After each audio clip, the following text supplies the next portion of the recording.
DBC নিউজে সংবাদ প্রকাশের পর ঘর পেলেন চট্টগ্রামের নিঃসন্তান দম্পতি নুরুল মুস্তফা এবং মাজেদা খাতুন।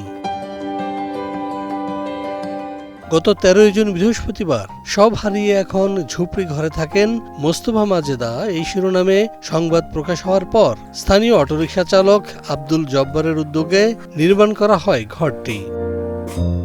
সামাজিক যোগাযোগ মাধ্যম ফেসবুকের কল্যাণে দেশ বিদেশের বিভিন্ন ব্যক্তি ও স্থানীয় সামাজিক সংগঠন আলোকিতর সহযোগিতায় নির্মিত হয় এই ঘর। নুরুল মুস্তফা অনেক কষ্ট করছে আমাদের ডিবিসি নিউজ এটা দেওয়ার পরে আমি নিজে দেখে এই নুরুল মুস্তফা ঘরের কাজের উদ্যোগ নিলাম। তো আমিও এটা ফেসবুকে প্রচারণা করলাম। তো ডিবিসি নিউজও দেখে অনেকে আমাকে বলছে যে এই ঘরটার জন্য তারা সাহায্য সহযোগিতা করবে। চট্টগ্রামের মিরসরাই উপজেলার মঘাদিয়া ইউনিয়নের কাজের তালুক গ্রামে এই দম্পতির বাড়ি।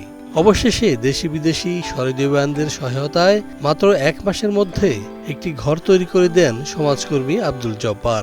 অনেক বিএনপি সবাই এই ঘরের জন্য টাকা পয়সা দিয়ে সহযোগিতা করছে এবং আমাদের মঘাদিয়াতে যে একটা আলোকিত সংগঠন আছে তারা আসলে একটা অনেক বড় কাজ হাত দিয়েছে, যে আমাকে ট্রেন দিয়ে সাপোর্ট দিয়েছে। এটার জন্য অনেক ধন্যবাদ আলোকিত সংগঠনকে, কারণ তারা যদি ট্রেন যদি না দিত তাহলে আমি এই ঘর দ্রুত এই কাজ সম্পন্ন করতে পারতাম না।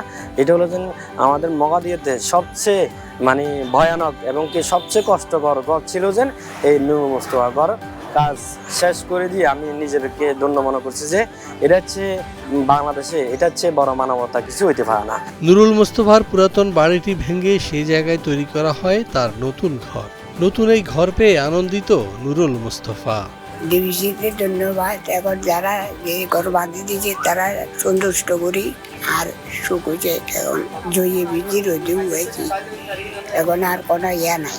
এখন থাকবে থান করে দিয়েছি, এখন শুকর আলহামদুলিল্লাহ।